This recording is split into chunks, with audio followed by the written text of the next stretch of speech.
Ma'am, please unmute your mic. Chitra ma'am. Yes, sorry. It's okay. Good evening and warm welcome to all of you to the third day online faculty development program on the topic extension activities and green initiatives. And before going to this session, let me brief the profile of our guest speaker, Mrs. Gauri, who is working in Abeda, Inamdar, Senior College of Arts, Science and Commerce, Pune, as an assistant professor in the Department of Microbiology. She has 26 years of teaching experience and has been honored with Best Teacher Award and Ideal Teacher Award by recognizing a contribution in enhancing the quality of education, as well as for improving students' welfare by being an NSS program officer, student welfare officer, and also an IQAC coordinator of a college. Mrs. Gauri is also an associate member of IQAC Cluster and has acted as resource persons for more than 25 sessions at national level webinars and at various events organized by the cluster. So today we have with us a resourceful person who is now going to share her expertise in the area of extension activities and green initiatives. So on behalf of our institution, we extend a warm welcome to you, ma'am, and I now hand over this session to Mrs. Gauri. Ma'am, please. Yes, thank you. Thank you. So good afternoon, everyone. Can you hear me? Yes, ma'am. Yes, ma'am. Yes, ma'am. So when I was given an opportunity to talk in this FDP, I was given a topic like extension and green initiatives. So when I started to prepare and study for this FDP, because whenever we are a resource person, we also need to study before we present anything. I realized that these two topics are slightly different from each other. And so I have prepared, two small presentations. One are each will be covering the topics individually and not together. So that I don't want, there is no overlapping in this. So can I share my screen? Please, ma'am. Please. Yes. We will start with the extension activities and then we will proceed to green initiatives.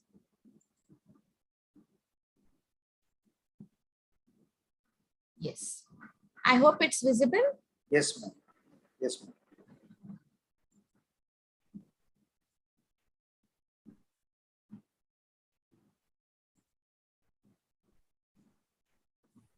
Okay.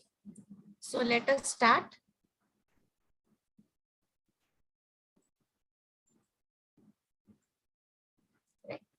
So let us talk about first about the extension or the extension activities. I look at extension activities as a tool for holistic development of the students. When students come to college, it is not only that we should give them knowledge about the subject that we are teaching. Like for example, I am a teacher of microbiology, but I have always felt that we should go beyond the subject because we need to inculcate so many other values and habits into our students. And the best way of doing this is to take up extension activities for them. And that is how actually I entered into the NSS program officer. Then I was a student welfare officer. And I found that this extension is one of the best ways to train our students or for their holistic development. Now, when students come to senior college or they come for higher education, they are expected to learn many things other than the subject itself, like I said, and they have to learn to face the life challenges, which are most important, which is not taught actually in any subject of the college. We have to teach it through our own, ourselves as role models, especially. So apart from increasing their intellectual level, we also need to teach them, or we also need to develop their other aspects like the social aspect, their physical activity, their emotional health, mental health, and also the spiritual aspect. Now, all this together will lead to holistic development, which will enhance the internal values and confidence of a student. And both these, that is the internal values and confidence, are very critical for a successful career, and therefore we should focus on the extension activities. Now, when we talk about extension activities, it is actually real learning, or as we say, real life learning. So what do we mean by extension activities? It is the aspect of education which emphasizes actually on neighborhood services. They can be integrated with curriculum as extended opportunities intended to help or serve people or community, or they can be over and above the curriculum, that is an extension interface that where we have education values. And this is especially true in rural areas. When we talk about the rural areas or the education in rural areas, it's very important. This extension activities play very important role there. So service and learning go hand in hand when we talk about extension activities.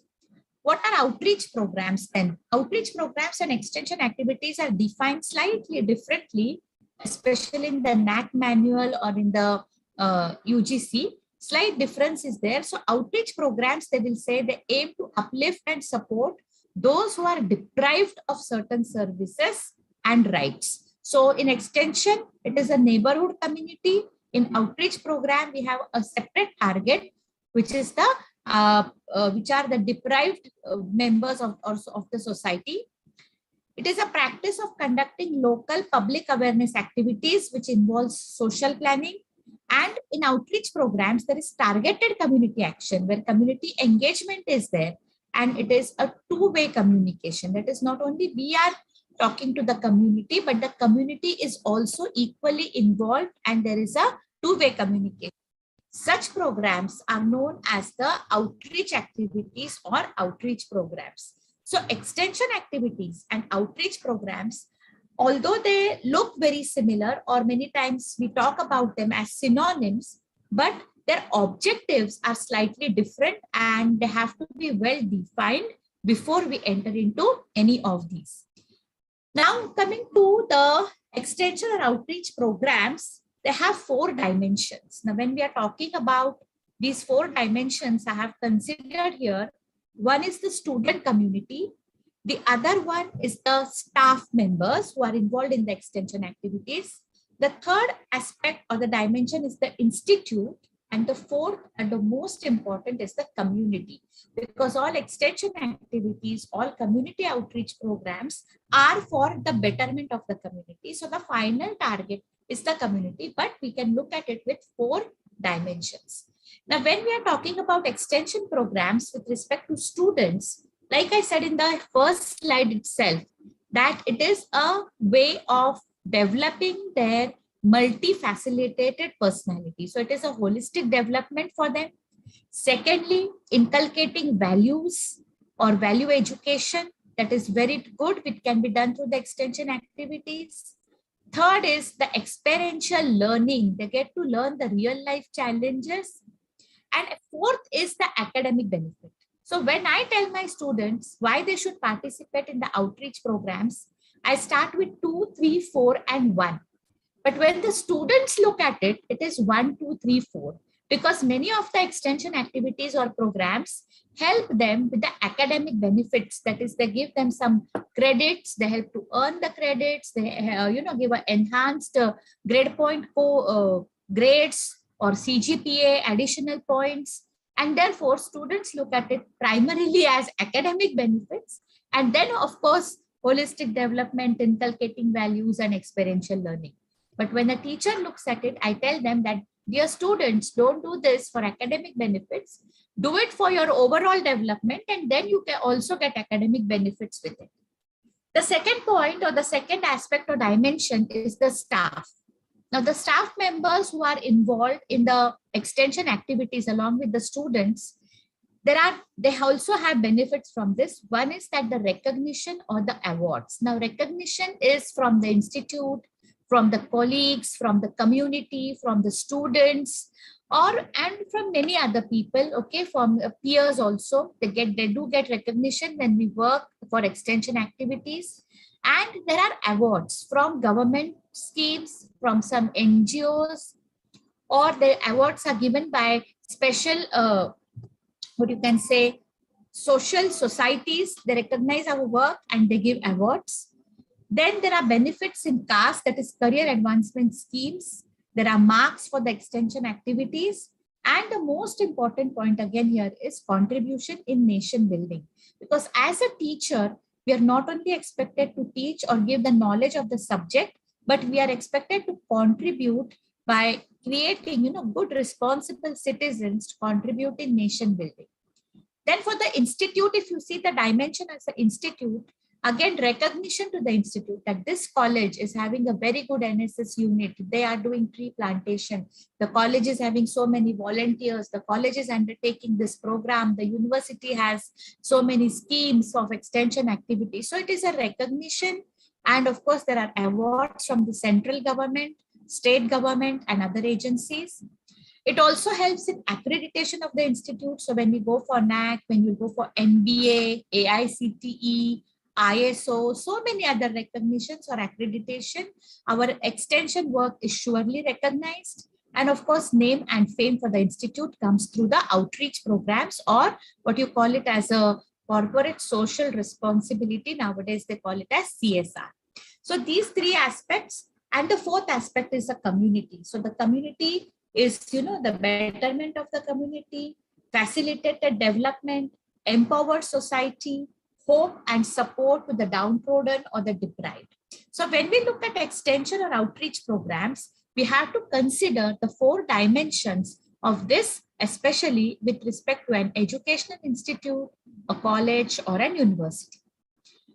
Now, what are the benefits of extension activity? As I have already discussed, I have just listed a few here. So a good extension program leads to a good educational program because it adds to the additional development of the students. Students have a higher GPA, better attendance records. Believe me that those students who take part in extension activity come more often to the class than those who do only learning. Okay, there are lower dropout rates, because they will want to come for the extension activities, they will be regular to college, and there are fewer discipline problems because when they face the real life, they learn to have discipline on their own. Now, they also give practical training like teamwork, sportsmanship. They also prepare the students for facing challenges of winning and losing. And they also inculcate a habit of hard work because along with the regular credits and courses, students will go out of the way to do all this extra work. So the habit of hard work automatically inculcate among the students. So these are the common benefits of extension activities. Now, what are the features of the extension or outreach programs, or how do we identify or define an extension or outreach program? So the first point is that an extension or outreach program addresses a problem area. So it may be a problem of the community, of a particular area, of a population, of a college, of a school. But the first thing is when we undertake any outreach or extension program, we address a problem. So therefore, when we are addressing a problem, it leads to development of the citizens or the society. Third point, which is very important, that it is not integrated into the routine teaching and research. So it is not a part of the timetable of the college. So it is all extra work that we are doing. It may be institution driven. Most of the times it is institution driven. It contributes towards fulfilling the overall development. And moreover, it inculcates social responsibility among all stakeholders of the institute, not only students, the teaching staff, the support staff, the administration, everybody. You will see that we become more and more responsible as we undertake or handle extension and outreach programs. This I can tell from myself. Me before I was an officer and me after I worked as an NSS officer, I myself felt a drastic change within me after this. So we all become more responsible, and inculcating social responsibility among students is the prime objective of extension or outreach programs. So these are the features where we interact with communities to promote social and economic justice. Second, develop community leadership and volunteer management. Now, all this is not possible without proper planning, designing, managing, and fundraising. So here we can see that in extension programs or in outreach programs, we teach the students so many things because they have to do their routine timetable, routine college. Then they have to plan the activities, they have to have protocols, they have to design methodologies, they have to manage their time, they have to manage their funds, they have to raise funds at time to undertake these programs. So all these aspects are covered in the outreach programs. Okay, so we teach them to give, we teach them the values of humanity, friendship, relief, coming together, diversity, and real life lessons. All this comes through community service or extension programs. Now, extension programs, they develop competency in community work roles ranging from direct service to organizing. So it is not necessary that every time the student or whoever is the participant will directly work on the field. Like just there are backstage people who do all the organizing work, who do the planning work, who do the fundraising work, the budgetary work, all the brochures, the pamphlets, the leaflets, the management. So all this, the students or the teachers, they will develop competency to work in a community from different roles. There is a development of positive working attitude, 100%, a good relation with colleagues, supervisors, and also community partners. Community partners may be the NGOs, or they may be service providers, or there may be so many. I will be talking about all of them one by one. Also, they facilitate development of attitudes for conflict resolution. This is one problem. This generation, I have been a teacher for 26 years, and I have seen almost 2 to 3 generations now. The students which were in class 15 years back, 20 years back, and the students which are now in class, or even on the roadside when we go, small accident, small incidents, somebody just by mistake will tend to push the other person. Immediately, there is violence. They will start beating each other. They will start giving bad words. Or there is a lot of conflict. People will gather. And so we need to actually address this issue. I see in the community, even among the students, something just goes wrong. They will just catch the collar and they will start beating you, start abuse and all this. So the attitude for conflict resolution and for building groups, individuals, is very important. That can be done through the extension activities, and therefore it is very important to involve maximum number of students in extension or community programs. Now, what should be the outcome of an extension program or a community extension activity or a community program? So here I have just tried to correlate the core values of NAC and our outcomes of the extension program. So if you see the core values of NAC, sorry, the first one is contributing to national development, which can be done through community engagement, leadership, advocacy and conflict resolution, partnership and coalition, having good teamwork, team building, then participation in community organization, economic development, fostering global competencies among students. So here, grant writing, fundraising, health promotion, applied research, then inculcating values or value system. So developing and conducting surveys, non-profit marketing, promoting use of technology, so mutual exchange of knowledge between universities and communities.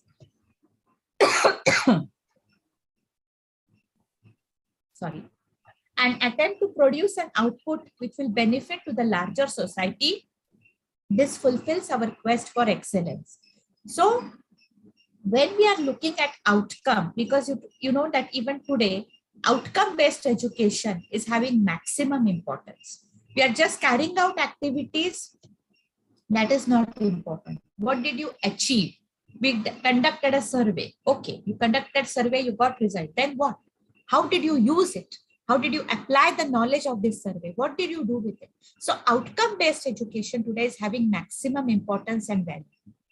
And therefore, when we are planning any extension or outreach activity, our outcome of the activity should be matching with the core values of NAC, why we are doing that activity and what we are going to gain and what the society is going to gain from this activity. That has to be well defined. So before taking up any activity, first is we should be very clear with the objectives and the outcomes that we want to achieve.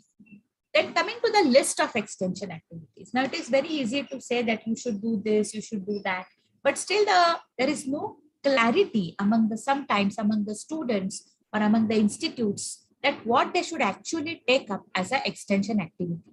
So extension activities or outreach activities can be grouped into some programs which I have just mentioned here. So celebration or observation of days, like we have Unity Day, Human Rights Day, Women's Day, World AIDS Day, okay, Environmental Day, 5th June. So different days and activities related to them, or organizing rallies. One example I have given here only, Sadbhavna Rally we have. Drives, so enrollment drives, cleanliness drives, awareness programs through lecture series or sessions, women empowerment programs, camps. You can have health related camp, free health checkup camp, free eye checkup camp, organ donation related lectures, blood donation camps. Okay. Or we also have other donation camps, like we can collect food donation, cloth donation, or in a college we collect, we had just taken up a simple footwear donation camp. And actually this was through NSS. When I was NSS program officer, we were working for the development of a village. We had adopted a village and we used to go and stay there for 8 to 10 days. And when we stayed there, my students, of course, with me, 100 students, many of my students realized that the children are going to school. In that village, there was school only up to 7th standard, not beyond that. That was really a small village. And they were walking, all of them almost were walking barefooted. So my students, they just came to me one day and they told me, Madam, all students are going, they don't have chappal, they don't have shoes. So I told my students, see, it is very nice that you have noticed this. Just go home and count how many pairs of footwear you have at home, and what we can do about this, we will think when we go back from the camp. So after the camp, the students came to me, some of them, and they said, Madam, I have more than 5 pair of footwear at my house. I have the chappal, slipper, shoes, sandal. And I said, so can you give one of that? So she said, yes, I can give one of that. So I said, okay, then put up a notice and let us collect footwear. So those who have extra footwear, you may not be using it that often, or you want to donate it to the girls or to the women from the village which we have adopted, we will collect footwear and we will go to the village and give them all whatever we have collected. Believe me, participants, we collected around 500 pairs of footwear, shoes, sandals, stockings, whatnot, but all in the good condition, which can be used at least for the next 6 months. So such type of donation camps, nobody imagined that there can be a footwear donation camp in the college. And even the neighboring institutes, some parents also, they came with the footwear, and so many footwear was donated and we collected. So such camps can be taken up as extension activities. And workshops, so workshop for training, skill enhancing workshops, all these can also be the part of the extension activities. So this is some specific programs undertaken by different institutes. So what I have done, I have visited the websites of different institutions, few of them, of course, I did not have time to go to many of the websites. And I have noted some of the specific programs which have been undertaken by institutions. So marathon on AIDS awareness, visits to orphanage, bus day or participation in public awareness program, river cleanliness drive, youth peer education program, voter registration. So when students come to senior college, they are just, in the 17 or 18 years old. And you know that at the age of 18, they can be registered as voters. So we can take up voter registration drive. We have been doing in our college also. So all the students who come to FIBSc, then after the first semester, we conduct the voter registration drive. We give them voters cards. Of course, this is done through the local election office and officer.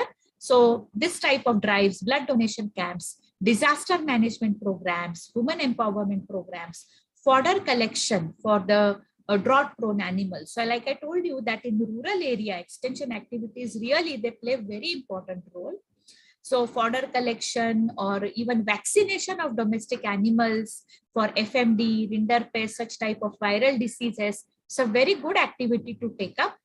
Then Swachh Bharat Abhiyan, e-waste collection, save water, tree plantation, organ donation awareness, plastic eradication awareness. So this is a list of the few programs. Like I said, there are many more which you can undertake, but few specific programs which have been undertaken by a variety of many colleges routinely or regularly, and they are very successful as extension activities. Now, when we want to take up extension activities, it's not very easy. I know, as I have worked in the 7 to 8 years in different extension schemes. Lot of funds are required for that. Lot of, not only all the time monetary inputs, but lot of energy, time, and extra work is also required. So there are some schemes which are funded schemes where funds are available in plenty, and few activities can be undertaken with the help of the funded schemes. So these funded schemes can be from central government or state government, or at times from the university. Like I'm from Pune, so I belong to Savitribai Phule Pune University. So some schemes are run by the state universities. There are public universities also. And we have some deemed universities also. They do run the schemes for extension activities. So here there are few schemes for which there is very good funding from university or state or central government. So NSS, NCC, very common. Most of us know it. Then there is a Board of Students Development at the university level. Adult and continuing education. So our university gives special funds for adult and continuing education and the programs we undertake. Extramural board, special schemes or programs for the downtrodden and the, the have-nots from the society, and Red Cross Society also. So what I have tried to do is I have tried to categorize programs or give the list of the programs which can be undertaken with these schemes. So here you can see the NSS activities, how many activities we can take. The activities undertaken in NSS also can be classified as student development activities, environmental concern activities, and community development activities. So this also we can divide into 2 to 3 types. So we have yoga day, personality development, group discussions, team building activities, leadership development activities, youth week, Olympic awareness, self-defense training. Then if you see environmental concern activities, plastic ban, Swachh Bharat Abhiyan, tree plantations, rainwater harvesting training, building of bunds, save water, all these can be taken as environmental concern. In community development, socio-economic survey, Ramadan, road safety awareness, rallies on national integration, again blood donation, medical checkup, Women's Day celebration, anti-superstition. We have so many superstitions in the society which need to be eradicated. So we can take up anti-superstition drive, visits to orphanage, old age home, adopting the grandparent. All these activities can be taken up under NSS.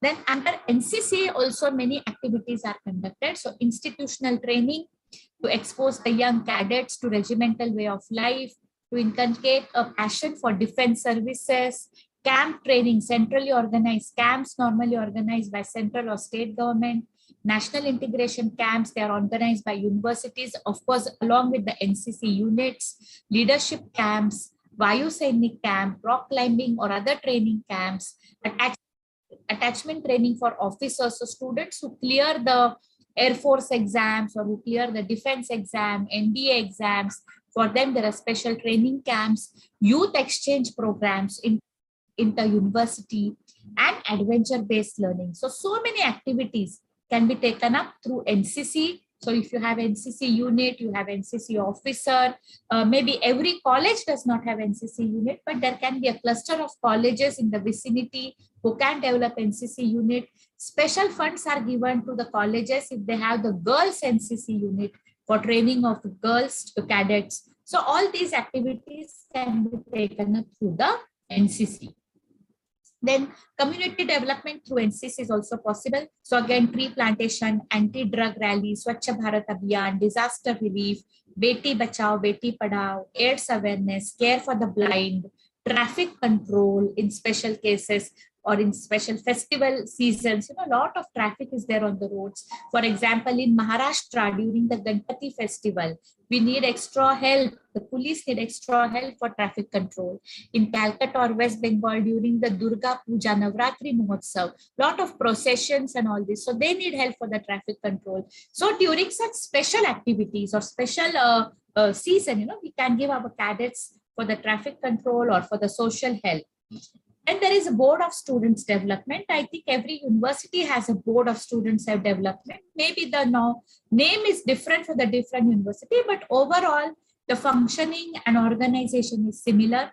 So this board of student development runs special schemes for students like Earn and Learn scheme, Nirbhay Kanya Abhiyan. All these also take up the extra activity for the communities, youth festival, moot court and other competitions, special instituted activities, Swachh Bharat, Samartha Bharat Abhiyan. There are student bulletins, newsletters, where students, they can write, they publish, they actually do proofreading. So a lot of development, personality development also takes place through the board of students development. So it can be at university level, it can be at the institute level also. If the university is not having the facility, the college or the organization can also set up a board for student development and various activities can be taken up. But when it comes from university, especially the Pune University is funding some of the schemes and they are giving a particular amount as an advance for carrying out all these activities because funds do play a major role in the community development also. Then there is another adult and continuing education, or in some state universities, it is Department of Lifelong Learning and Extension. So like I said, every university or every state government will have a different nomenclature, but moreover, it is for the adult education. So what are the objectives of this adult continuing program? Training for human resource development, practical oriented vocational programs, programs aimed at development of upgradation of skills, especially to the dropouts, school dropouts. So around us, we have so many people who could not complete their education, especially we see the women. Again, I'm going back to the rural areas. There are no schools, they're not graduate, but we can give them a training of skills like knitting, embroidery, stitching. They are good. They can take up these skills very nice. Pottery making, painting, and they can make money or they can earn their own living from this. So such type of skill enhancement or skill upgrading programs, then income generation programs for poverty alleviation part of the society, lecture series on economic literacy, legal literacy, social literacy. Many of the community members who have not completed their education, they don't know about the economic funds or savings on LIC and all these things, pension plans. You can make them aware. They don't know about certain laws about taxation, and we can make them aware about that. Social literacy, women empowerment, development of self-employment and a continuing education. So self-employment or entrepreneurship workshop for that can be also undertaken. But this is all for adults. So particularly here, we are going to target adults who have not completed their education, who want to continue with education or who want to become independent irrespective of their any degree or educational program. So we can give them this, and our students are very good volunteers for this. They can work for these programs, they can earn credits, and they can help in the betterment of the society. So these are some of the programs which can be undertaken in adult and continuing education. So we have awareness programs and we have community building programs, we have social education programs, senior citizen programs, gender equality, inculcation of scientific temperament, adolescence education, environment protection, health and balanced diet. So all these things can be undertaken with the adult education or continuing education or lifelong learning extension department. So like I said, the names may be different, but all these programs are taken up by more or less all of the state governments. I have gone through the websites and seen that these programs are undertaken and colleges can be a part of these programs. Then there is one more scheme known as the extramural board, where the awareness campaigns, again for instilling skills among people to become lifelong learners, to promote development of cognitive skills, to conduct lecture series, summer schools, need-based programs and courses for community, for development of e-content, online programs, MOOCs, awareness campaigns, cultural programs for senior citizens, to encourage assistance and coordinating the efforts of the among NGOs, universities, extension, motivation programs, senior citizens club, mass meetings, rallies, handbooks. So several, if you just refer to the extramural board, you will get a list of the several programs which will help the students to take up the community service or community outreach. So these are the extramural board. Then we have the Indian Red Cross Society. So here you can see again career programs and skill trainings related to social awareness, food distribution, trainings on food waste reduction, eradication of blind faith. So like I said, superstition eradication, peace and friendship building. Then the programs are health related. So vaccination drives, blood donation drives, health camp, first aid, disaster management, road safety programs. Then we have next category that is related to environment. So safe water, water treatment, clean drinking, solar related projects, waste management, global warming, climate change, pollution, ecosystem. So I mean, n number of programs are there. So when actually Lily madam contacted me for this FDP, she said that, madam, we want to know what we can do in extension. And there is extensive information what we can do in extension. And there are so many schemes and all these are funded. All these are giving the funds to the colleges for conducting these programs. Okay.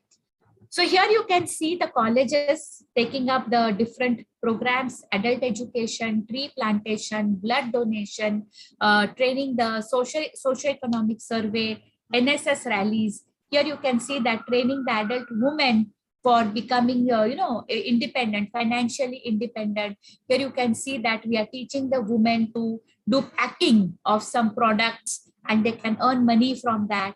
So here is a donation to the orphanage. This is the Sadbhavna rally. This is the NSS students, socio-economic survey in the villages. So several programs we can take up through the funded schemes. So this was only one aspect, that is the schemes funded by state, central government or university.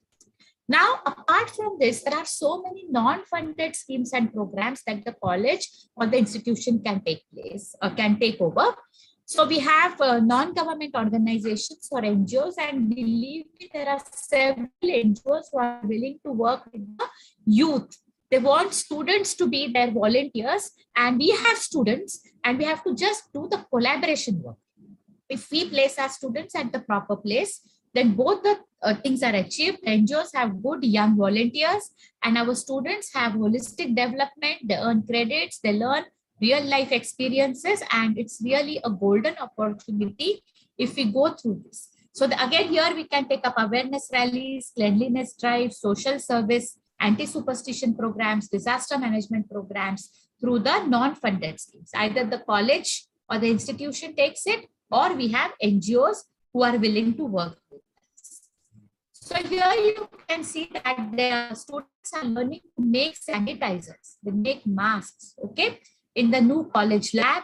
Then here you can see the Savitribai Phule Pune University NSS volunteers. They are doing the temperature check for the people who are coming to the university. So this is all, during the pandemic. Here you can see the Wagholi College, very famous in Pune. One of our IQAC cluster members, Dr. Sanjay Gaikwad, who was very actively working with throughout the pandemic. He did not take one day leave also. And he was working on this mobile van of the doctors, and he's a professor in chemistry, and he's also associated with cluster. But all this social service throughout the pandemic, it was going on. So this is the BGS course of the Wagholi College. Then this is my college campus, Azam campus. It's an educational hub, and at the center of the hub we have a Pune Central Masjid. And believe this masjid was converted to quarantine center. Our president, he said that anyway, there is a, what you can say, we cannot gather together for the prayers because there is a lockdown and masses cannot gather. So this masjid building is just lying vacant. Let us convert it into a quarantine center, and food and the mattresses was given free of cost to all the people who were quarantined in the Azam campus. So such type of extension activities and student volunteers staying in the close by vicinity, they were coming to deliver the food, to take care. So all such type of extension activities can be taken institution driven or through different NGOs who give the training. Now here the NGOs are giving the training for making the sanitizers, masks, etc. So we have to take up extension in collaboration. Although it is an institution-driven activity, it's not easy only for the teachers to take it up because already they have that teaching workload, administrative responsibilities. They have the NAC, IQAC, inspections, paper setting, paper checking, examination, so many duties.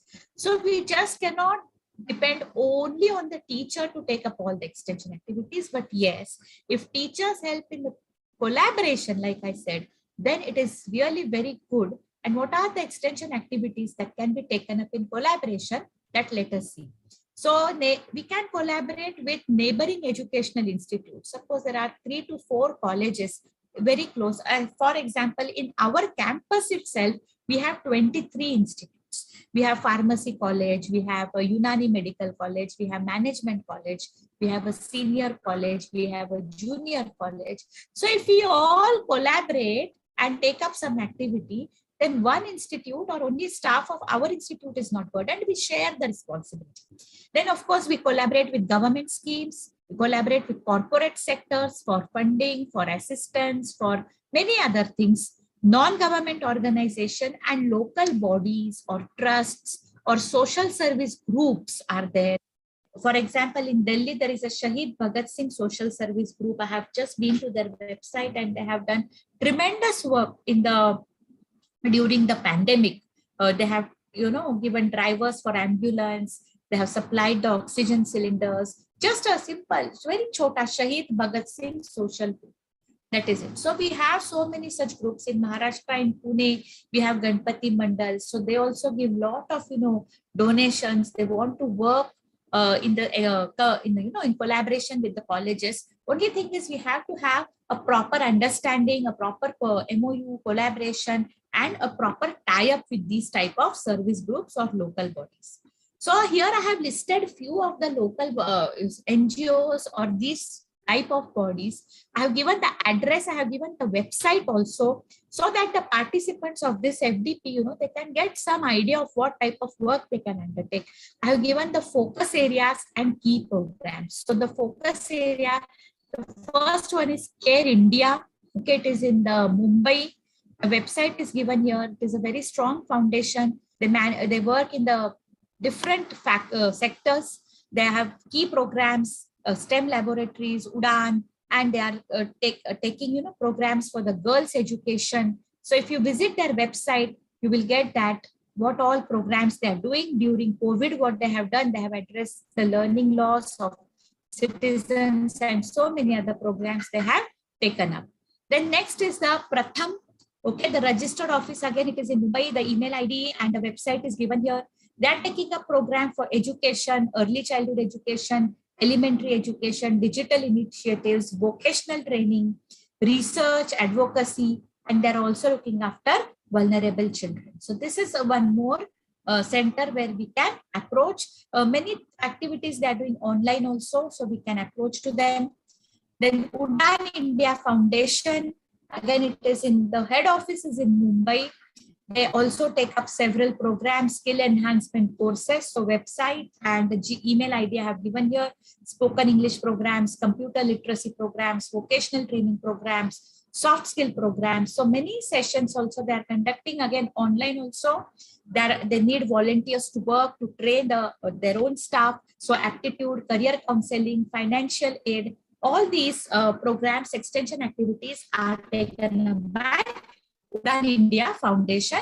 You can contact them. Then Vidya and Child. So this is in Uttar Pradesh. So I have tried to take up, different, not only all from Maharashtra, from the various states. I have tried to look into the websites of different NGOs, which also encourage college-going students to take up their volunteership. So various programs undertaken are computer-aided learning, spoken English programs, personality development program, preventive health camps, various workshops, campaigns, first aid training. So all and our science faculty students, engineering students, so in the computer-aided learning and all, they can take part as volunteers. Okay, so it is there. The address, again, contact number also I have given. I have shared this presentation with the organizers. So the organizers can share all this information with the participants. Then Teach for India. This is in Pune. So the address is also given. Numbers are given. In Teach for India, a lot of our students are teaching the poor or needy students free of cost, or they are teaching adults who cannot write. You will not believe that they have worked. They went to the banks, okay, local banks, our students, and they tried to identify all the account holders who were using the thumb, who could not sign. And they taught them the letters or the alphabets in their name, and they taught them to sign. And in this way, so many account holders now, they can fill in the slips. They're simple, that we don't need any funds for this. We don't need any money, any funds. Very simple activity. So they used to sit there, and any such people who cannot write, they used to ask them, can you fill slip for me? So they taught them how to fill the slip in the local language, sometimes in English, sometimes in Marathi, because I'm talking about Pune. Marathi is the main language here. So simple program like this can be undertaken. And even if in 1 week they teach 4 or 5 people also, it is great achievement. And the satisfaction what the students got from this was tremendous. They used to come and tell me, today I taught one lady to write, today I taught one lady to sign. So this type of achievement, what the students get, is really tremendous. Then next we have Akamsha Foundation. So here also I have given the address. It is also main office is in Pune. So they have short-term courses. They also have long-term courses. They will share their practices, partnerships with government and other organizations also. And they do connect with like-minded organizations. They provide excellent support for education of all type of children. And they do want volunteers from colleges to join here. Then Sanman Foundation. So here it is in Patna. This is from Patna. So they are available from 10 to 6 on all weekdays. They also have a lot of activities for the students to be undertaken. Students can do online activities. They can join the activities local also. They can take up the activities through Sanman Foundation. They will get certificates also for.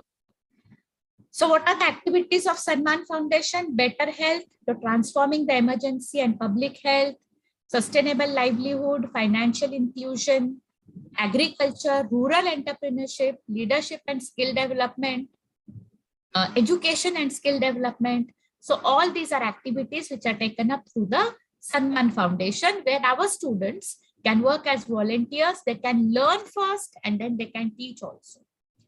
HealthAge India is another in New Delhi.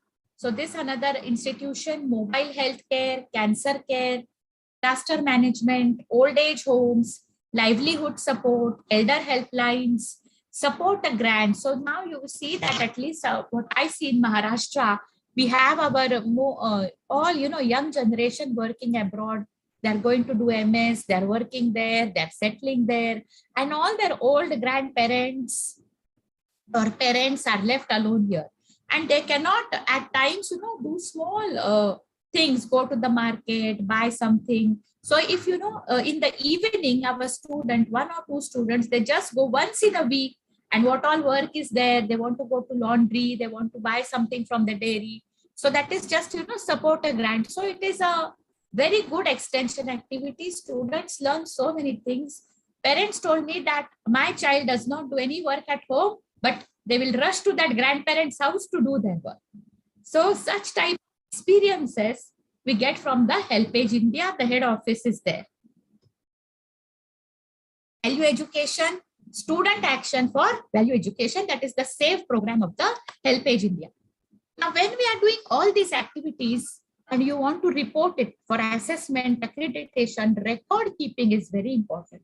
Sometimes I feel that record keeping is more important than doing the activity because we want to, claim the points for that activity. So meeting records. So if you are meeting the NGOs or the government officers or local bodies, meetings among your staff members, meeting with the students, all these meetings, then letters that we send, we write to them. If you're calling any guest, then biodata, contact details of then resource material, if they're giving trainings, first aid training, health training, notice to the students, the attendance of the students in all the programs. If there is any financial budgetary involvement, then bills and vouchers, reports of the activity. And now I have added the word geotagged photos. You cannot just say that my students are doing activities. You need the NAC need the geotagged photograph for all this. Feedback of the activity from the participants. You're doing for community. So their feedback is very important. Like I told me, parents come and tell me, people come and tell me that this activity is very useful. That feedback is very important that we can, actually claim the outcome of our activity. And remarks of the organizing committee are also very important because what difficulties we face in organizing the program, that if you note down and if you pass it on to the other teachers or the other institutions, make the better arrangement of all these activities. So just a last slide that social workers can change the world.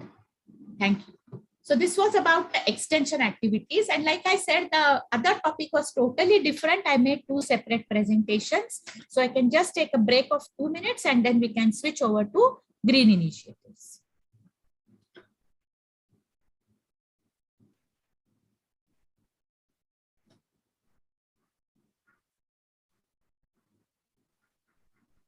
Thank you, ma'am.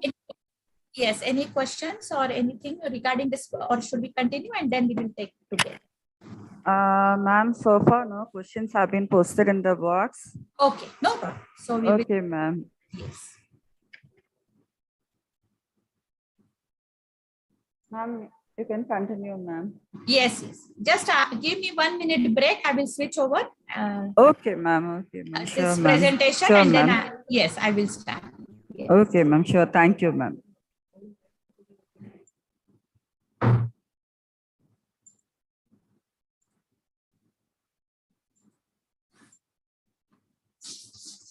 Okay, can you see this? Another presentation? No, ma'am. So we are able to see only thank you slide. No, ma'am. Okay, okay. So screen sharing is paused. Okay. Yes.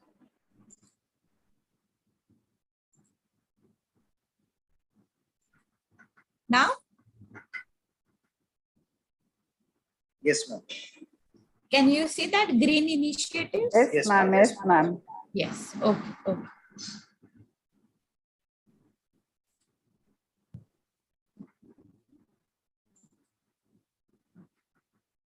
So now coming to the green practices, green initiatives. Again, this is a very different topic than the earlier one.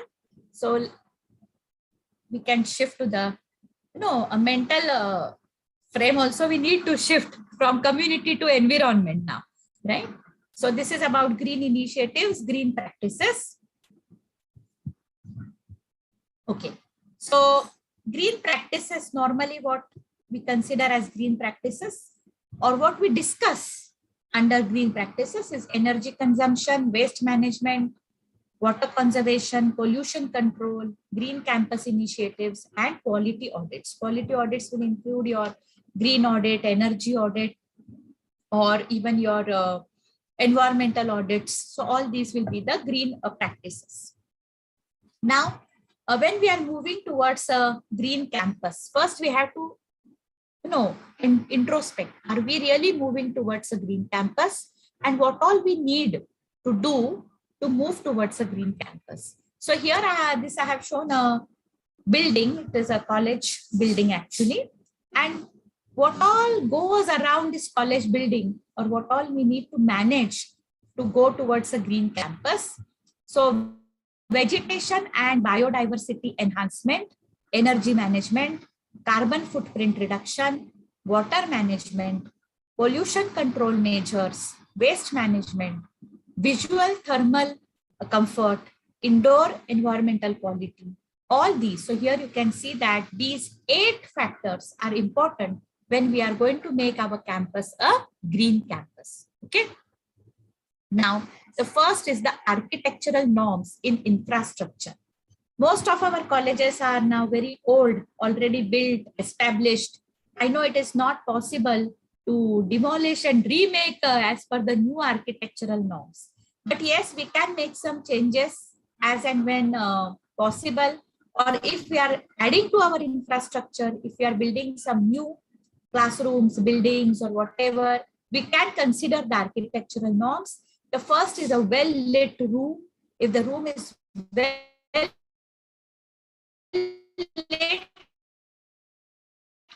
we need minimum lights, etc.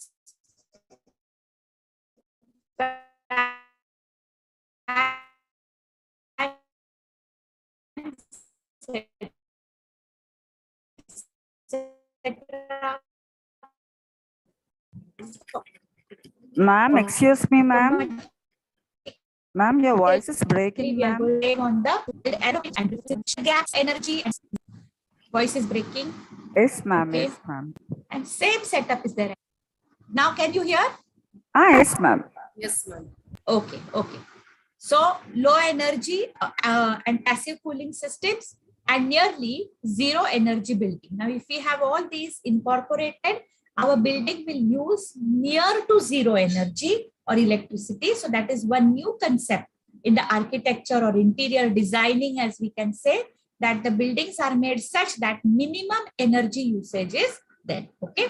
So here you can see that this is a Abeda painted building, vegetation on the office walls, which keeps the office cool.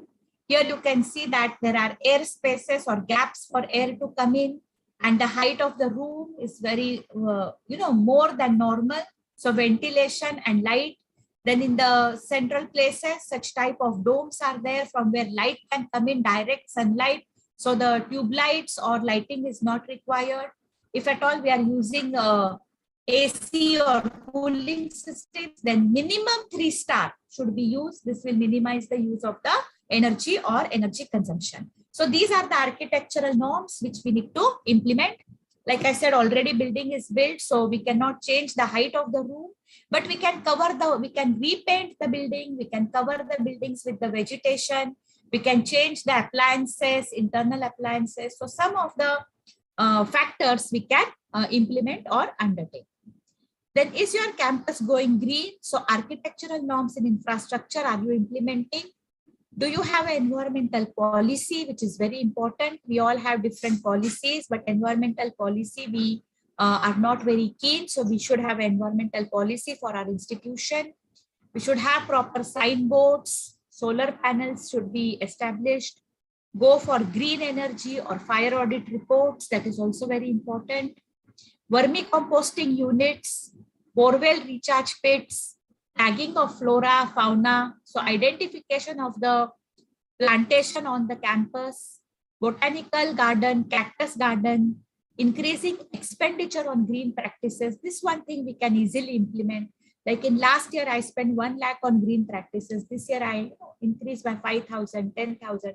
So in a period of 5 years, where you are going for NAC assessment, you can show the slowly increment in the increase on green practices. This automatically shows that you are adopting or going towards a green campus.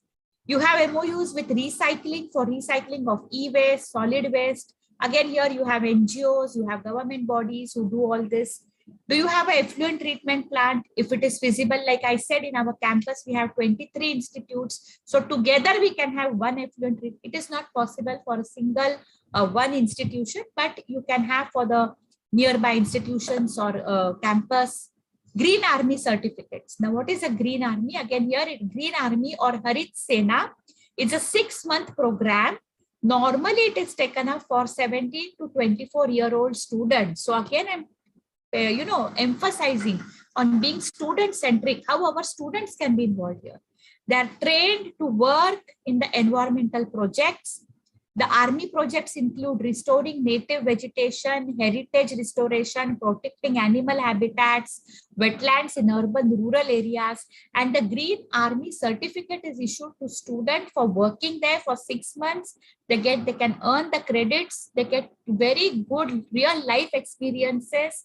And also, again, like I said, the satisfaction what they get after doing all this is tremendous. I mean, it is beyond any credit or marks. So Green Army certificate program can also be undertaken with the institutions. So how you can help your students, or what tips we can give our students to go green? So we can tell them to rent or borrow bike or share a bike, or they can walk down if they're staying close by. So we can promote in our college. We have said that the students should walk at least once in a week to the college. If they're staying, in 2 to 3 kilometers distance, they need not bring the bike or the vehicle. And use of reusable water bottles should be inhibited, should be promoted. Don't use and throw Bisleri water bottles. Students are not drinking water from home. They're buying the 5 rupees, 10 rupees bottle from the canteen, drinking water and throwing, and heaps of the Bisleri bottles are getting collected in the college. So we are promoting the reusable water bottles. Don't use and throw. Unplug whenever necessary, curtail energy usage. So whenever it is not required, switch off all the appliances, the computers, projectors, AC. So unplug and curtail energy use. We have to teach this to our students also. Then watch the water usage. There are leakage of taps. Sometimes water is flowing, nobody's paying attention. Use LED lights for desk lights or in classrooms. Reuse, recycle, and compost of organic waste. Buying second-hand goods. Okay, so students, they can buy the second-hand textbooks on, saving of paper, printing. We can save, and if they are buying the second-hand goods, some students, they stay in the hostel 2-3 years. They go out. They come from very far. Foreign students, other state students, so their bicycles, their motorcycles, these can be used by the fresh incoming students. So we promote the use of second-hand goods. So that is also a very good way of moving towards a green campus. Setting up recycling stations around the campus, plan of e-waste or recycling drive, start a bike rental program, visit or host sustainability summits, so environmental conference, summits, workshops, guest lectures on environment, organize donation programs, campus community garden, and adopt long-term campus sustainability programs for environment. Okay, so all these things can be taken up for the green campus or the green environment.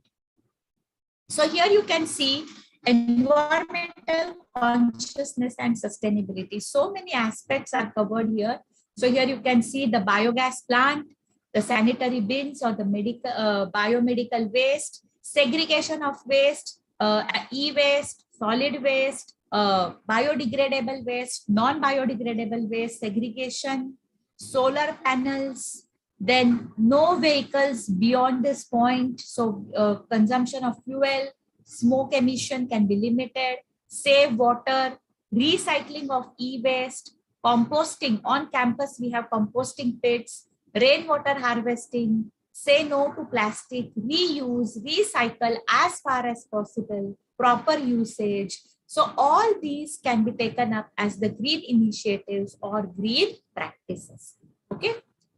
Alternate energy sources. So use of alternate energy sources like biogas plant, where we have chemistry laboratory, we need the gas, burners, solar energy, wheeling to the grid. So wheeling to grid in areas, where lot of solar energy is trapped, electricity is generated. In fact, I have seen some of the institutions, or even in Pune, believe me, even domestic users, they are putting solar panels on their houses.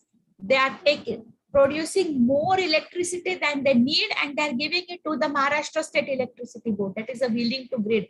And they are getting money from, instead of paying the electricity bill, they're getting the money from the MSEB boards or electricity boards. So wheeling to grid is very good.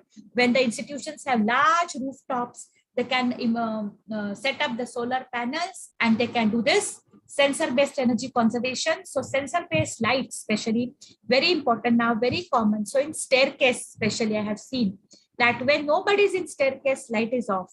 And it is the light senses motion. The moment somebody start climbing the step, the light will go on. Otherwise, it will go off. So nobody has to put it on or off, automatically sensor-based. There are some lights which also sense the level of light. When it starts becoming dark, the light is on. When the next light is, when there is sufficient light, automatically light will go off. So here you can say, I myself have such light in my house, in the staircase, in the gardens. So in the morning, light is off. When it is night, light is on. I don't have to put on, off. I forgot to put it off. It remain on whole day, whole night.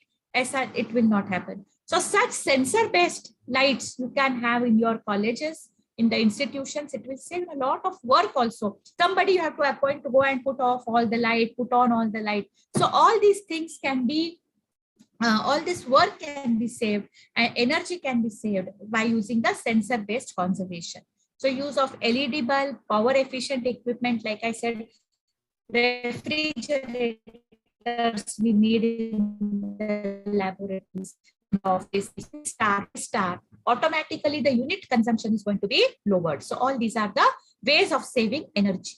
Then waste management, lot of waste is generated. We have a lot of human movement on the campus, especially in colleges, universities, solid waste management, liquid waste management, biomedical waste management. With the digitalization, there is a big question mark of e-waste management. Pen drive kharab ho gaya, fake do. Floppy disk not working, throw it off. Some other, CD not working, throw it off. Arey, we are just throwing. Charger kharab ho gaya, fake do, buy new one. Like these earplugs, we get 50 rupees, 100 rupees. Students are using and throwing. So digitalization, yes, very good. But what about environment? How we are going to recycle the e-waste, how we are going to manage the e-waste is very, very important. E-waste management, waste recycling system, institute must have its own. If we are generating waste, we have to recycle it. We have to take care of it. We have to manage it. Okay. And hazardous chemical, radioactive chemical. This, of course, there are very special protocols which have to be followed. There are institutions, there are government officers, officials who take care of this. We have to report to them if we are using radioactive chemical for research, especially in research laboratories, not in the general undergraduate courses, but in HEMRL laboratory, DRDO laboratories. They are having all these radioactive chemicals, waste chemicals, which have to be hazardous, which have to be managed very carefully. So waste management is very important part of the green initiatives. So here you can see the zero waste campus. Okay, the wet waste, biodegradable, bio non-degradable. All biodegradable waste going to composting pits. Composting pits are covered with the lids where we can monitor. Air is allowed to go in, but nothing else can go in. Then whatever is recyclable is again put into the third category, that will be reused, recycled. Believe me, I'm an IQAC coordinator, but in last 2.5 years, I had my NAC in 2018. After that, I have not used a single new A4 size paper. Whatever document I prepared for the 18 NAC, reverse side of that, I'm using for all notices, all documentation, all printing, everything. So whatever can be recycled, paper ho, waste ho, books, notebooks, whatever can be recycled, we are recycling. Okay. So recycling is also very important for zero waste campus. So here you can see the vermicomposting pits. We have trained our housekeeping staff. They do the sweeping, whatever is the fallen leaves, dry leaves, plant litter, they will collect, they will put in the vermicomposting pit. And like this vermicompost, the fertilizer is ready after 3 to 5 weeks. Same we are using in the garden in our campus. We are not buying any fertilizer. Over a period of time, we could produce so much of compost that now our students are packaging and selling this as a biofertilizer to the neighboring colleges, schools. And now we are trying to get for some earn and learn students who need money. We are involving them in the vermicompost packaging and selling of this. Okay. So these things we can do on the campus. And like I told you, the green bins for the bio waste, red bins for the non-biodegradable or dry waste, SANI bins. Now we have microbiology laboratory, then we have Unani Medical College, we have a dental college. So SANI bins for medical, biomedical waste collection, that is a separate way, segregation of the waste. So in this way, we can do the waste management green initiative. Then water conservation, rainwater harvesting, use of bore wells or open well recharge, construction of tanks and bunds. So where the institutes are there in the hilly areas, we can have construction of tanks or bunds, wastewater recycling, maintenance of water bodies, and distribution systems in the campus. That is also very important. So here you can see that we have a rainwater harvesting system installed here. The whatever rainwater comes from the roof is collected from the pipe, and from here it goes to the rainwater harvesting track. And the same water, here you can see the same pipe is going to the garden, and this water can be used for gardening or watering the plants. Excuse me.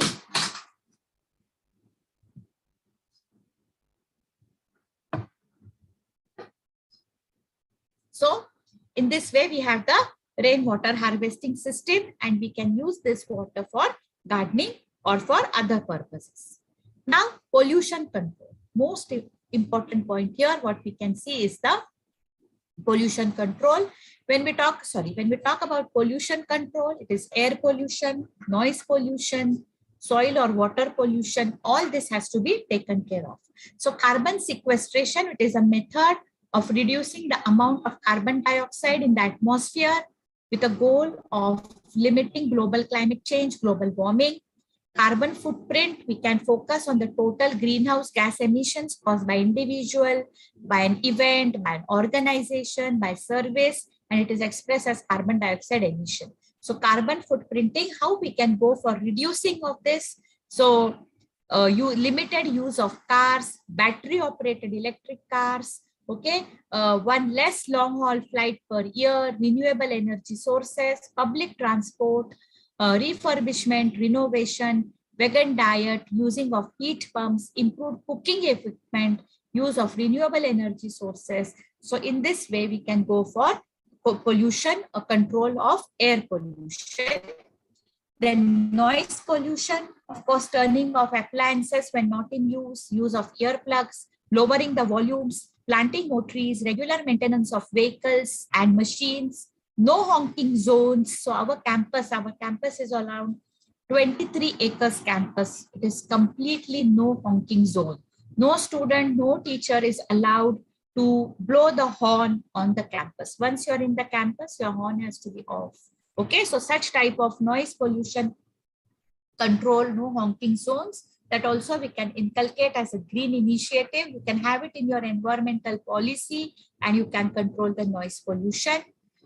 Then soil pollution, what are the causes of soil pollution? What are the effects and what are the solutions? So let us only look at the solution because we want to be part of solution. We don't want to be part of cause and effect. So recycling, bioremediation, reduction use of pesticide or insecticides, avoid littering, avoid the use of non-biodegradable waste, proper waste segregation, convincing others, convincing students, taking part in government schemes, Swachh Bharat Abhiyan, Swachhata Abhiyan, all these can be the solutions, and our students should be trained for the solutions of soil pollution control.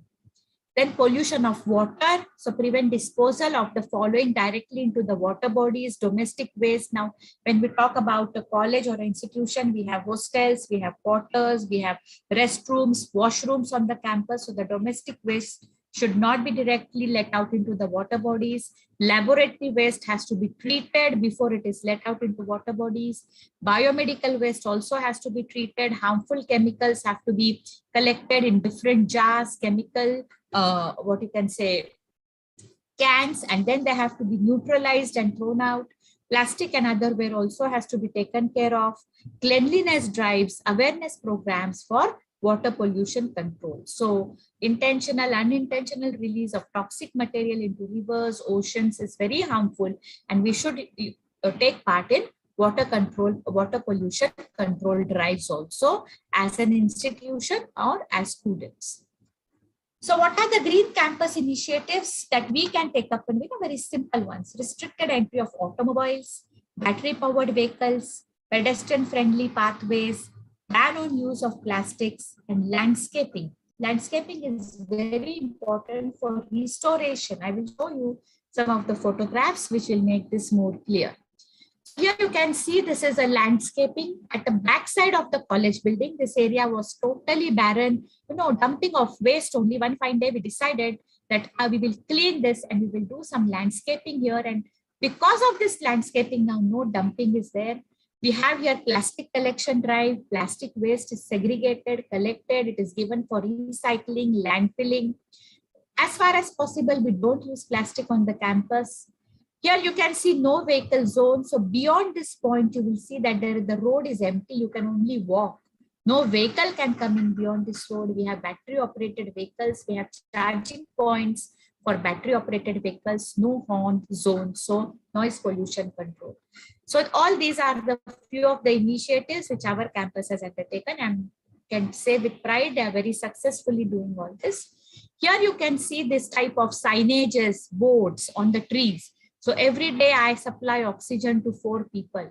Don't you think I'm worth saving? See, you just have some boards like this. Students, they are walking along the pathway, walkway. They will read this. They are motivated for tree plantation drives. Here you can see the eco restoration. Now my college is in the heart of the city, and a lot of tree cutting, and we don't find any place for the birds to live because huge towers, cement jungle, as we say.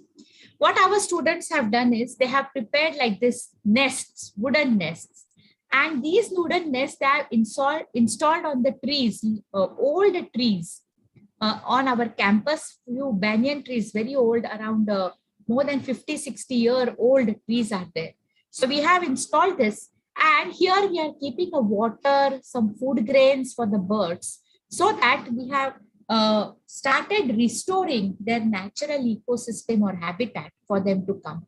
Then birds will come, butterflies will come, some reptiles, they will also come, chameleons you can see. And this is a eco restoration, because in metro cities now, we have actually encroached the suburb areas on all these ecosystems. Humans beings have encroached, and animals, birds, plants, they are now getting reducing. So we have to do eco restoration also, which is one of the green initiatives that can be taken up by the institutions.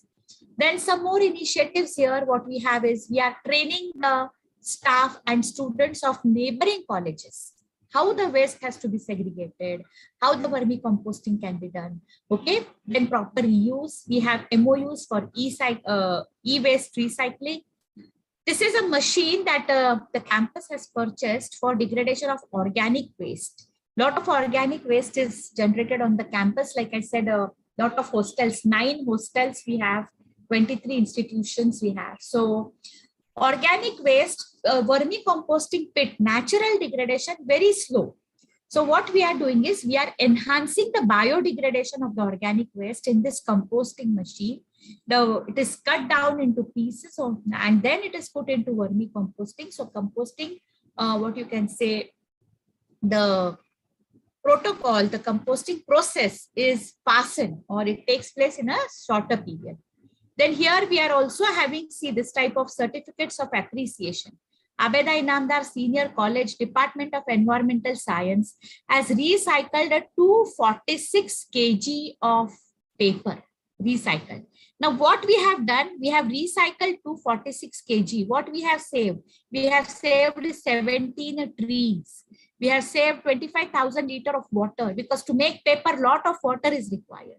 We have saved 4,000 kilowatts of energy. We have saved so much of pollution. So whatever we are recycling, we are calculating in terms of environment what all we have seen. By recycling paper, we save trees, we save water, we save, because paper industry need the power, so we saved energy, we saved pollution. So in this way, we have a tie-up with this agency. They come, they will take the paper, they will calculate the paper, and in that much paper equal to how much energy, how much water, they give the certificate. So this we are claiming as a appreciation award or a recognition for recycling of paper. So such type of initiatives we can take up. Now, all this we are doing for our college. What about others? What we are doing for community? So working beyond the college is important. So like I said, we are going to neighboring schools, nearby schools. These are our NSS volunteers. They are teaching the students the importance of water pollution, air pollution, which diseases are transmitted through water, how to save the water. We are also teaching their staff of the neighboring schools how to collect the waste, how to segregate the waste. So this is beyond campus community service related to green practices or environmental practices. So this can be claimed in both extension activity also and environmental practice also. So these are some of the activities. So this is a Keshav Sita Memorial Foundation Trust. It is a local trust in Pune. They gave us a certificate of appreciation. On 1st of October, we could collect 30 kg of plastic, and same is given for recycling waste. So it is an environmental friendly and ethical activity that was taken up. Our efforts have helped in reducing 180 kg of carbon dioxide emissions. So see here, this is a reduction in carbon footprinting. So this, we have the certificate from the trustee. So like this, we have the MOUs. You can have MOUs with local agencies. They will collect plastic. They will give you certificates. You can claim these certificates in NAC or other assessment programs, or just a recognition it is. And you can also give such certificates to your student volunteers. This will also help them to take up the green initiatives. So we can assess the energy and carbon footprint on the campus, do native tree plantation, annual tree plantation programs, indoor and outdoor green walls, which I showed you, terrace vertical gardens, choosing alternative modes of transformation, training teachers, training students on water management, monitoring energy and water consumption, incentives to staff and students who are taking part in environmental programs, having eco clubs, training eco clubs. All these can be the green initiatives. Then the next is the green or the audits. We were talking about quality audits, and one of them was the green audit or the energy audit or the environmental audit. They are more or less synonyms, of course. They do have slight changes when you for which audit you go. So what are the key components of the environmental audit or green audit? That is, the basic college information is required. So geographical location, name, year of establishment, address, the contact number, number of staff, because all this is related to carbon footprinting. The building survey, they will do, the auditing agency will come and do the building survey, total area, number of classrooms, laboratories, fire extinguishers, bulbs, lights, ventilation, everything. And the focus areas of the green audit are solid waste management, recycling, reduced use of electricity, wetland, water management, campus ground, emissions, air quality, food services. All these are the focus areas. The auditing agency can give a very good, awareness, can create very good awareness about the environmental audit. I'm by profession not related to this, but as a part of the green practices, what we have learned, I'm just sharing with you. So what are the parameters that are assessed in the green audit? Use of it is a very systematic process. First thing we have to understand that green audit is very systematic process. It's identification, quantification, recording, and analysis of environmental diversity. It analyzes the practices within the campus and outside the concerned sites, which will have impact on eco-friendly environment. It will create health consciousness, promote environmental awareness, values, and ethics. And therefore, we should go at least once in 3 years for the green audit or environmental audit. What are the parameters assessed? Renewable energy sources, waste management, e-waste management, electricity, gas usage, water, wastewater management, air quality monitoring, food services, flora and fauna, green eco-friendly practices or initiatives, and awareness and training of student and staff. Okay. So there are 4 stages in the green audit. Environmental auditing is a process whereby environmental performance is assessed with environmental policies and objectives. So earlier only I have said that we should have environmental policy for our institution. It is defined as an official examination of the effects a college has on the environment. There is a pre-audit stage, post-audit stage, and certification. So here you can see these are the different stages of the green audit. In pre-audit stage, there is establishment of environmental management system.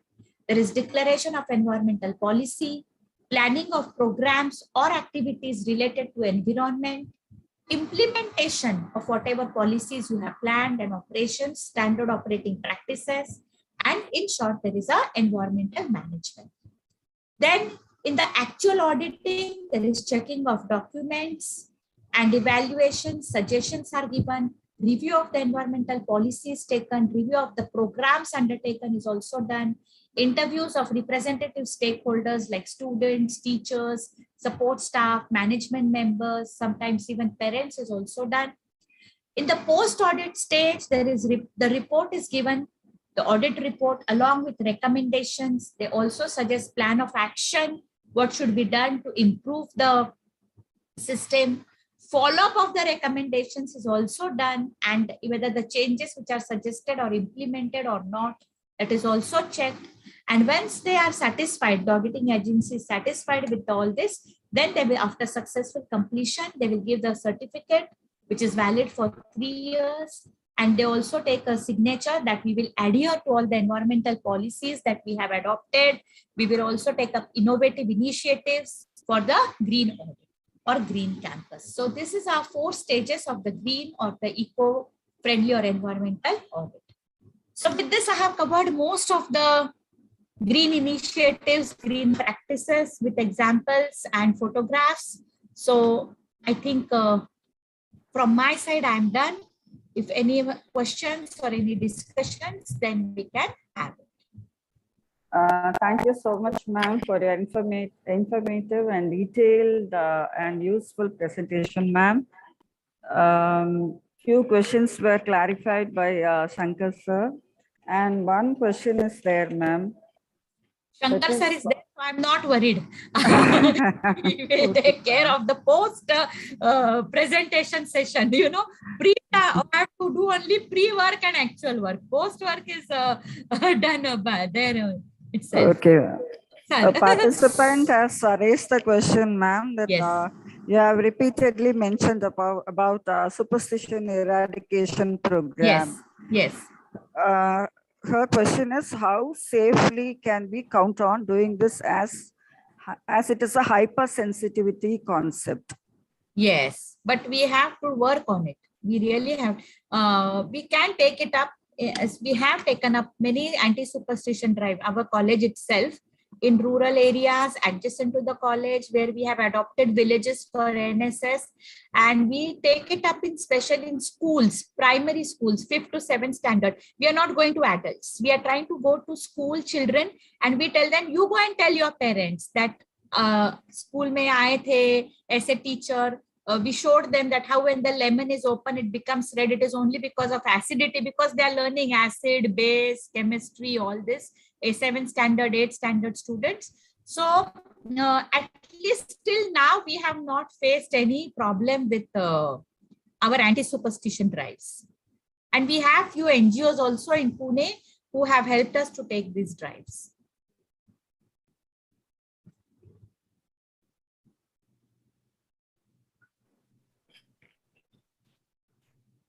Yes. Ma'am, I think that's all, ma'am. Yes. You have a lot of questions and you can take up all the questions, madam. So we have enough time. You can ask or you can take up all the questions. Otherwise, Vimala, you can do it. You want help, ma'am? Chitra, ma'am? No, sir. There are some questions. We are highly satisfied with the detailed presentation of a resource person. Moreover, all the other questions There are raised some in questions. the chat There are box some have questions. already been answered also. Yes. By Shankar sir. Yes. Gauri ma'am, you were mentioning about Green Army certificate. Many participants have raised question on what is Green Army certificate. They were asking for clarification. Yes, so I have put out in that slide itself. So Green Army or Harit Sena is a program taken up by the government. Okay. And here they are training the students, the youth, especially from 17 to 24 years of age. So these are actually our students, because when they pass the 12th standard, they come 17, 18. By the time they graduate or postgraduate, they're 23 to 24 years of age. They're training them for various programs. So they have a website. You can, I can go here. I don't know. Am I still sharing my screen? No, ma'am. No. You can share. You can share. Yes, I will share my screen. So if you go here and if you, I personally myself have not worked with the Green Army, but whatever studies I have done is, see here, yesterday only I have seen, so immediately it is showing Green Army certificate. So here is a Maharashtra Forest. So this is taken up by Maharashtra government.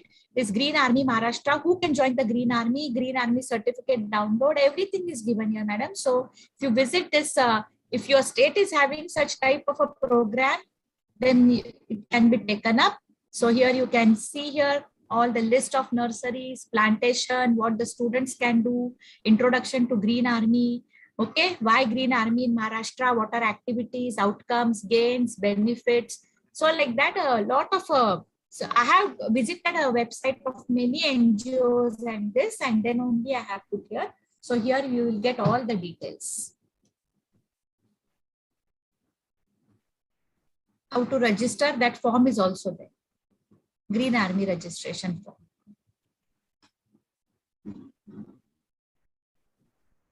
Thank you, ma'am. And there was a question from Yes. A participant asking for some faculty forums which are involved in extension activity. Yes, so in my presentation, I have given list of, most of the NGOs which are prominently working, but some local NGOs or social bodies also you can contact for this. So Helpage India is one, Udan is one, Teach Age India is one. So from Pune, Delhi, Patna, different cities I have given the list. I have shared my presentation, so that information I have given, their phone number, website, everything I have given, what programs they are undertaking, that also I have given. Thank you, ma'am. Thank you very much. Over to Chitra, ma'am. Yes. So Lily ma'am, is it up to your expectation? You wanted this only, isn't it? Yes, ma'am, exactly. Ma'am, you reminded us by your excellent presentation, ma'am. It's gone beyond our expectations. Expectations. Because when I decided to come into this topic, and she said we want Ma'am, excuse me, ma'am, your voice is breaking, ma'am. like So this. it might appear as if First these two government topics are completely different, but in fact, whatever it is, we are doing some service to the society ultimately. It is community based only, both of them are. That's why we put these two topics together. Lily madam, can I add a few points? Of course, yes. Yes. Gauri Devasthale madam has the knack of making qualitative metrics into quantitative. She has simplified the things in such a manner as to familiarize the participants on how to score.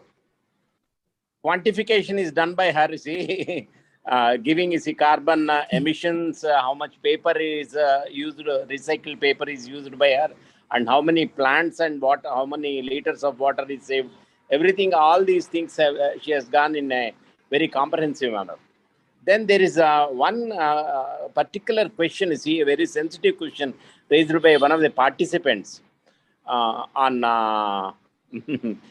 Gauri madam has already answered that. See, superstition. Yeah, superstitions. Can I take a couple of minutes? Yes, sir. Yes, sir. Yeah. Please. problem. Please. One day, you see, I was in the department. I was the head of the department before myself becoming the principal. The lady lecturer who was handling the English classes came running to the department, and several girl students also, they were screaming and coming. And I asked, so what is happening? A boy was dancing in the class like a snake. And all the boys were standing around, nobody was doing anything. And the classes were going on the neighboring rooms also. I went there. Even after I went there, you see, the boy was still dancing. I asked one of the girls to see if you have a bottle of water. She gave me one bottle of water. I took a lot of water in my hands and threw it on his face. Immediately stopped it. Then I inquired, you see, his friends, you see, what his condition is. And he said, you see, he has this kind of hallucination and also does some things like this at home. And I found that he had problems at home. No father, only one mother, earning mother. She also is from a working class. And he is not able to get, you see, enough food also. So this kind of initiative, you see, not necessarily going out and doing as part of extension. It is sometimes also needed, you see, emotional counseling. That is what has been referred to earlier also. Emotional counseling is something needed. It's also a part of extension. If you can put it in a proper manner, you see, Gauri madam will be able to help us there. And in villages, we cannot encroach on the beliefs of the individuals. You see, we have so many Grama Devatas and so many things are done in the belief. Let us not encroach on beliefs, but try to educate people on how to get the positive result, you see, from education. The lemon turning red, all these things have been referred to by Gauri madam in her explanation. One.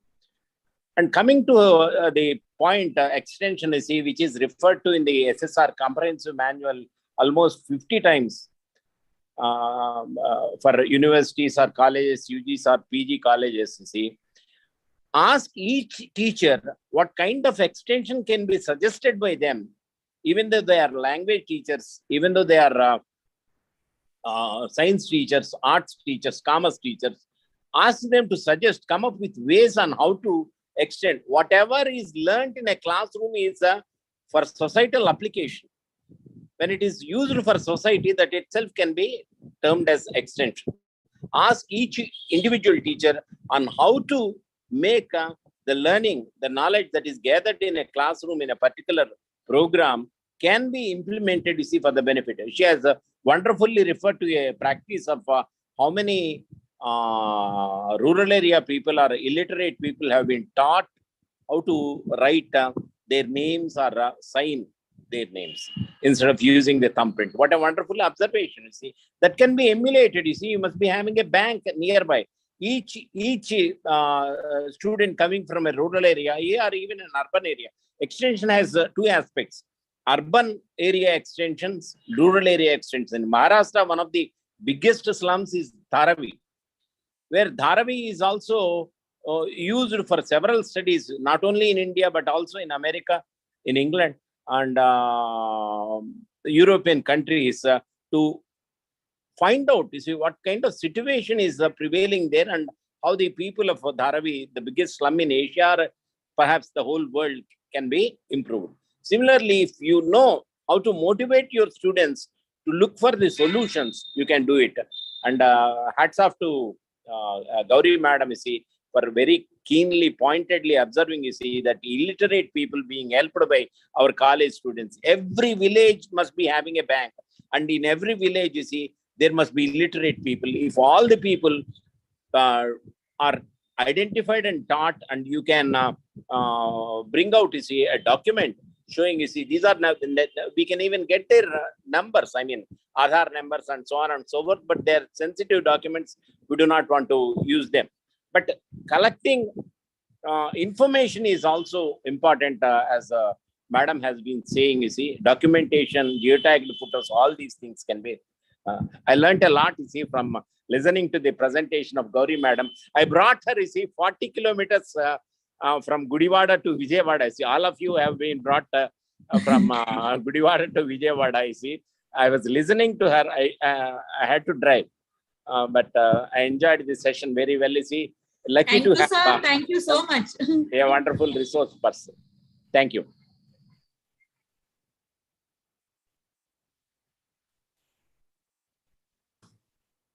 Yes. It's over to you, ma'am. So I hope, and you can contact me anytime for any help, or that way participants, colleges, I'm open for help anytime. Huh? My email ID, my number is there on the presentation. For any doubts, you can call me anytime. No issues.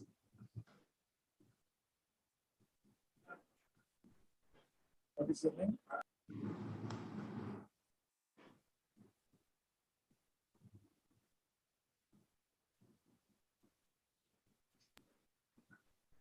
Golda ma'am, are you there? Ma'am, Chitra ma'am? Yes, she's connected. She's coming back. Ma'am, just a minute. Yes, yes, they are coming back.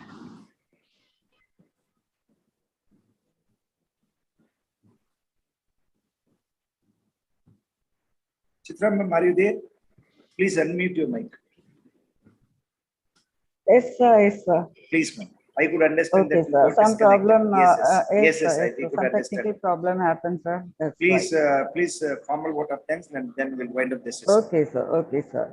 Thank you. So we extend our sincere thanks to Mrs. Gauri for her excellent, meaningful and useful presentation. Indeed, we are really very happy that to be frank, I have to say that we have pulled out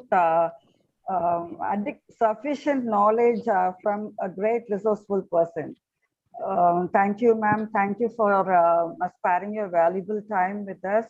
Most Feedback link is posted in the chat box. We request all the participants to fill the feedback form. Once again, I thank you. I thank all the organizers and the resource person. Thank you. Thank you, ma'am. Thank you for inviting me, giving me the opportunity to interact with so many participants outside my state also. I mean, it's really nice because the conditions in which your institutions are and which our colleges are, they may be different. So it is nice interacting with people from other states. So always I like to have such interactions. So thank you for inviting me and giving me this opportunity. Thank you, Sankar sir, for joining me. Thank you, madam. I wouldn't have. Thank you, sir. I wouldn't have missed your presentation. Thank you, sir. Thank you so much. Okay. Thank you. Thank you, ma'am. Thank you. Nice to see you. Sankar sir, thank you so much, sir. You have taken risk that you were driving all the way from one place to another place, and you were listening to the presentation. I was sure, you see, I would be in the safe hands because a retired principal and advisor of IQAC Cluster was at the steering wheel. You were not only steering the vehicle, you were steering the program also. So kind of you. So kind of you. Thank you, sir. Very kind of So, you. Bye. Can I get the YouTube link? It is available, ma'am. After this program, immediately you can see YouTube, and you can have the link. You can see there. Okay. Thank you. Yes, ma'am. Thank you. Okay. And we request all the participants. Yes. We request all the participants to join tomorrow's session also. Thank you. Thank you. Otherwise. So can we fill the feedback also? It will be enabled only for another half an hour. That is for 30 minutes. Ma'am, Gauri ma'am, it would be Yes, available. YouTube would be available in another 30 minutes. You want me to stay back? No. YouTube video. Okay. Yes. It is getting No recorded problem. and then it will be posted in another 30 minutes. Yes. No issues. Thank you, sir. Thank you. Okay. Thank you, ma'am. Thank you. so Shall I much. leave? Yes, ma'am. Please, ma'am. Thank you so much. Okay. Thank you, sir. Thank you, everyone. Nice meeting you all. Thank you, ma'am. Thank you. Thank you so much.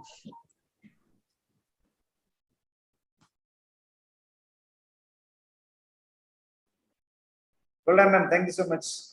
Let us meet tomorrow morning, tomorrow evening.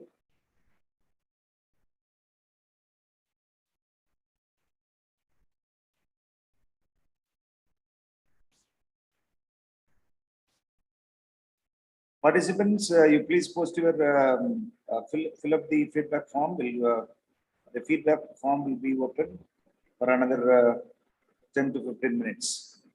Make it fast.